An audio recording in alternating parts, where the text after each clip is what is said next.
आता बघा एका प्रश्नपत्रिकेत आलेला हा या ठिकाणी प्रश्न आहे।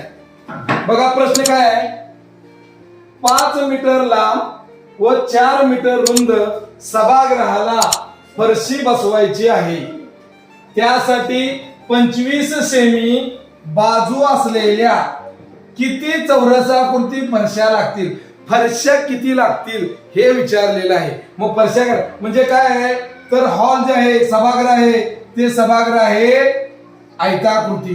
कसं कळलं आयताकृती, कारण लांबी आणि रुंदी वेगवेगळी आहे। म्हणजे लांबी 5 मीटर आहे आणि रुंदी 4 मीटर आहे। लांबी आणि रुंदी वेगवेगळी असल्यामुळं या ठिकाणी ती आयताकृती सभागृह आहे।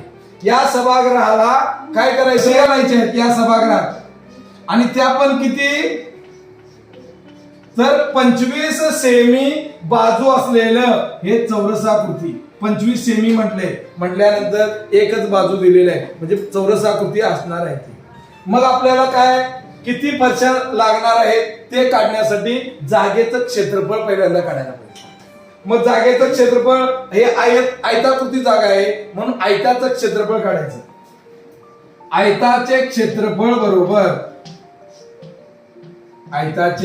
क्षेत्रफळ बरोबर लांबी गुणिले रुंदी,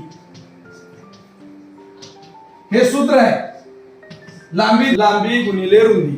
पण हे सगळं करत असताना पहिल्यांदा आपण एकक जे आहे तर एकक सारखे करावे लागतात, एकक समान करून घ्यायचं। हे सेमी मध्ये आहे, हे मीटर मध्ये आहे, आपण काय करायचं याचं पहिल्यांदा सेंटीमीटर मध्ये करून घ्यायचं।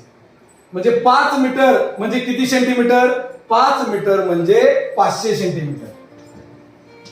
1 मीटर म्हणजे 100 सेंटीमीटर आणि 500 सेंटीमीटर गुणिले 4 मीटर म्हणजे 400 सेंटीमीटर। 400 सेंटीमीटर।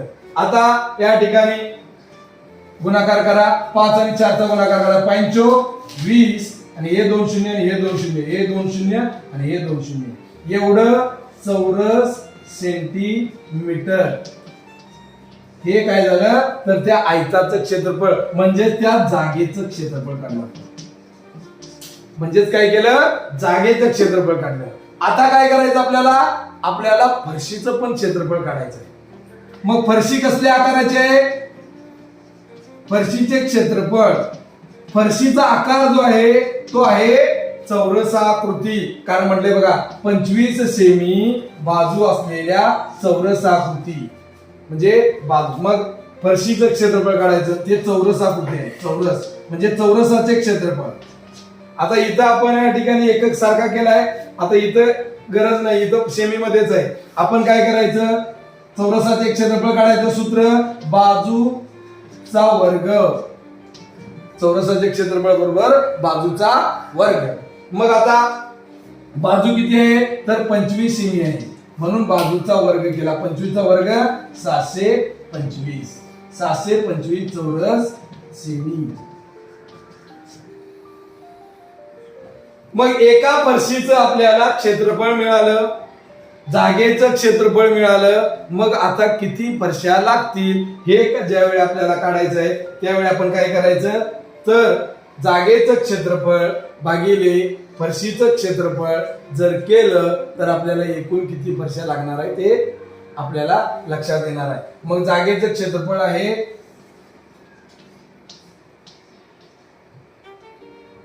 2 लाख चौरस सेमी आणि एका फरशीचं क्षेत्रफळ आहे 725 सेमी। आता ह्या ठिकाणी बघायचं 25 ने भागलं 25 आलं, 25 8 200 आणि हे या ठिकाणी 300। अजून या ठिकाणी बघा 5 न जाते, आता 5 5 25, 5 1 5, 5 1 30,